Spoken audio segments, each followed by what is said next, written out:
Assalamualaikum warahmatullahi wabarakatuh. Saya Lisa Ihardiatun dengan NIM 1220011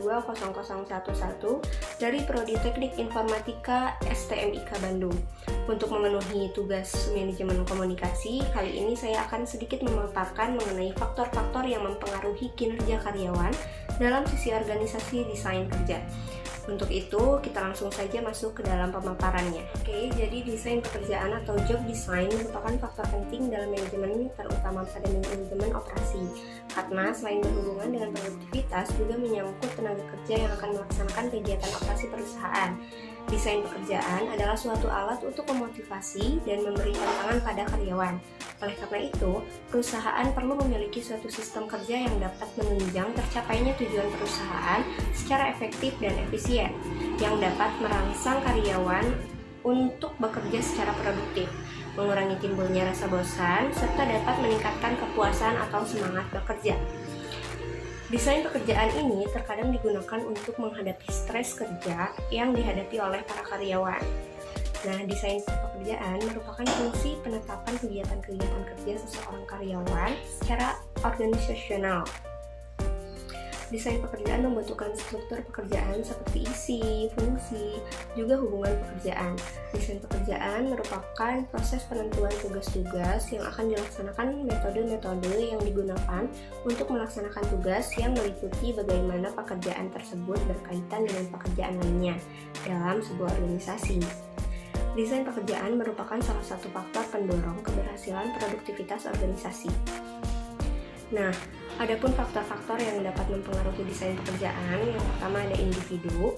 Seperti yang kita tahu, setiap individu memiliki perbedaan sikap, sifat, pandangan, persepsi, sosial budaya, norma yang berbeda-beda untuk setiap individunya dalam sebuah organisasi yang sama. Peran individu dalam organisasi sama pentingnya dengan pekerjaan, sehingga sumber daya manusia menjadi fokus perhatian para manajer atau atasan. Seorang individu atau manusia memiliki keunikan yang tidak dimiliki oleh faktor produksi lain, yang terdiri dari yang pertama, manusia memiliki sisi psikologis, yang kedua, individu sebagai input produksi tetapi juga yang menikmati outputnya. Yang ketiga, apabila faktor produksi berkurang dalam proses produksi, tetapi manusia bertambah keterampilan, pengalaman, juga pengetahuan. Dan yang terakhir, penentu eksistensi organisasi, bahkan sebuah faktor yang mutlak itu harus ada. Nah, kemudian yang kedua, ada teknologi yang digunakan. Sebuah teknologi sangat berdampak pada desain pekerjaan. Jenis pekerjaan, alat yang digunakan, tata letak, dan teknik untuk menghasilkan output merupakan suatu kendala yang bisa menghambat kelancaran pekerjaan. Nah, yang ketiga ada biaya atau anggaran. Anggaran merupakan variabel yang krusial dalam setiap organisasi. Manajemen harus berpijak dalam sisi ekonomis organisasi.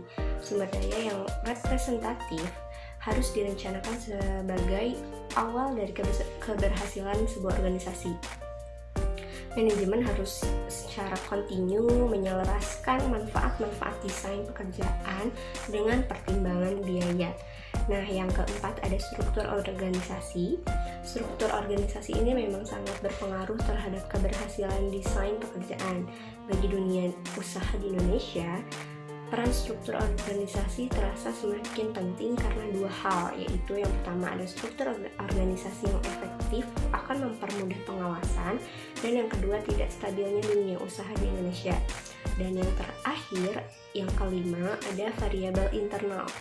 Nah, variabel internal ini menyangkut 4 faktor lagi. Yang pertama ada manajemen yang bertanggung jawab kepada organisasi secara keseluruhan, dan yang kedua ada karyawan. Sikap dari tenaga kerja adalah berubah sebagian karena faktor demografi yang akan merubah pergeseran kepentingan konsumsi, produksi, biaya, dan pemasaran karena menyangkut segmen pasar yang terus-menerus berubah. Yang ketiga ada stakeholder atau struktur yang mengatur organisasi publik yang besar memungkinkan pemegang saham untuk mempengaruhi hak suara. Dan yang keempat yaitu serikat pekerja. Bila sebuah organisasi hanya mementingkan kepentingannya sendiri dan menganggap karyawan atau serikat buruh hanya sebagai objek produksi, maka tujuan efektivitas organisasi akan terhambat. Oke, mungkin saya cukupkan sekian untuk pemaparannya. Mohon maaf apabila ada kekurangan dan kesalahan. Assalamualaikum warahmatullahi wabarakatuh.